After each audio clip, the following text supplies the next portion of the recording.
In this lecture, we will learn about stages in GitLab CI. So here we have the job that we have defined earlier, and it is called test job.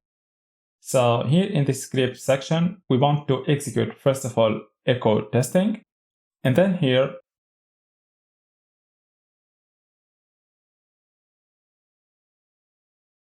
I want to execute the command sleep 15 seconds. And then I want to echo the message test job completed.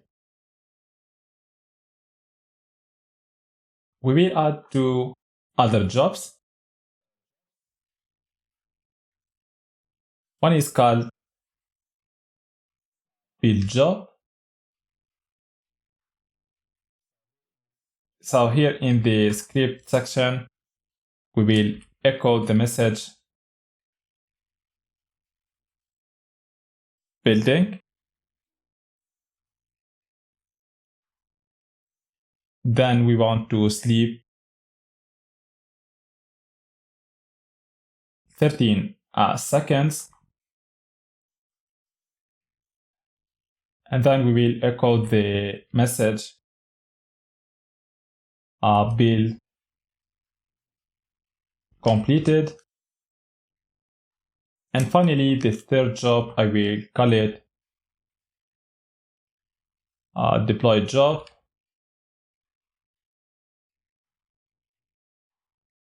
And here we will add the script section. And here we want to echo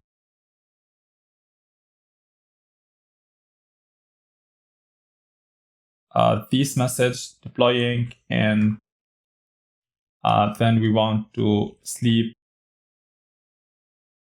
just 5 seconds. And finally, we will echo deploy job completed. So here we have 3 jobs.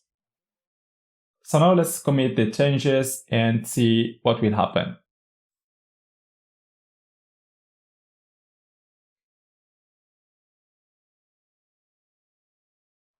So now the pipeline is running.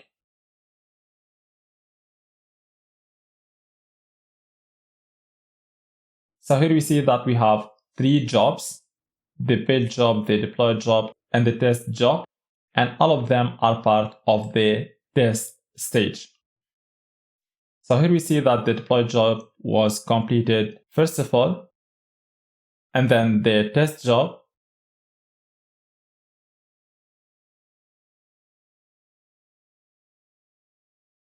and finally the build job. So by default, if we didn't define stages and we didn't specify the stage for each job, the jobs will be executed in parallel. But what we want to do here is to execute, first of all, the build job. And then if the build job was completed successfully, we want to execute the test job. And finally, if the test job was executed successfully, we want to execute the deploy job. So here we want to organize the order of execution of this job. And that can be done using stages.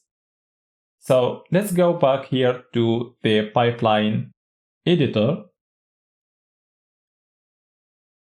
And here in the top, we will define the stages using the stages keyword.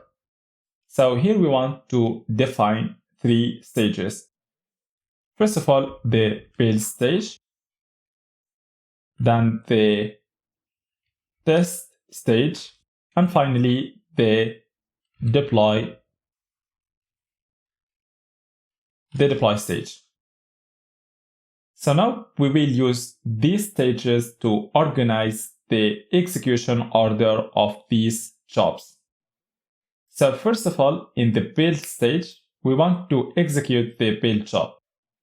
So here in the build job, we will use the keyword stage to specify this stage when we want to execute this job.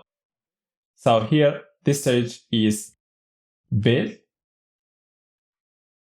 Then for the test job, so we want to execute the test job in the test stage. So here we will add stage test. And finally, for the deploy job, it will be executed in the deploy stage.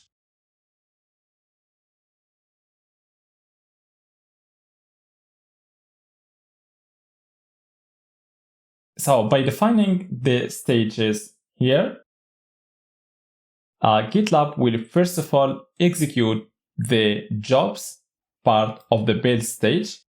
And then if the jobs part of the build stage are succeeded, it will execute the jobs part of the test stage. And finally, if the jobs part of the test stage are completed successfully, it will execute the jobs of the deploy stage. Okay, so here we use stages to organize the execution order of the jobs. So now let's commit the changes. And before we commit the changes, if we go here to visualize, so now we see that we have 3 stages: the build stage, the test stage, and finally the deploy stage. So first of all, the jobs part of the build stage will be executed. If these jobs are completed successfully, the jobs part of the test stage will be executed. And then if the jobs part of the test stage are completed successfully, it will execute the jobs part of the deploy stage. So now let's commit the changes.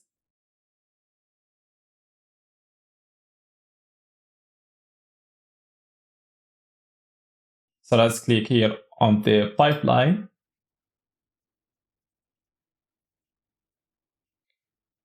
So now the pipeline start with the jobs part of the build stage. So first of all, the build job will be executed. Now the jobs part of the test and the deploy stage are waiting for the build job to be completed.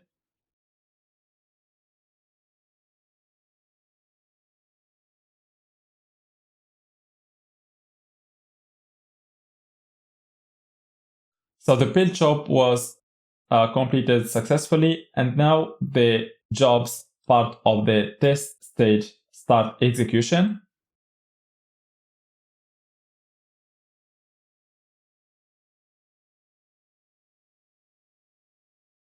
And now after the execution of the jobs part of the test stage, the jobs part of the deploy stage are executed.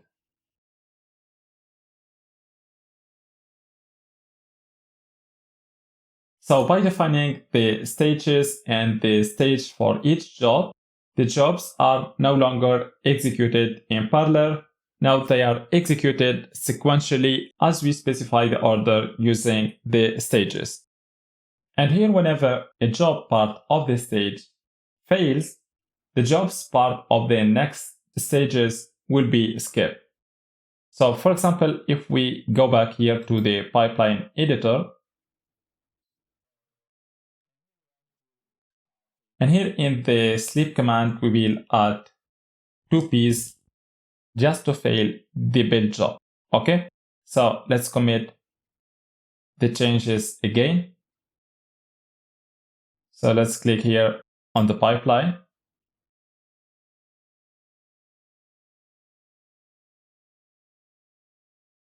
So now the build job is running.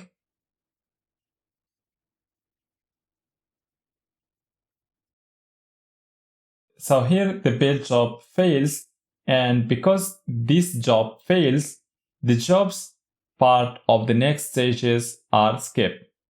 So whenever a job part of a stage fails, the jobs part of the next stages will be skipped. So that's how we work with stages in GitLab CI. I hope that everything is clear, and see you next time.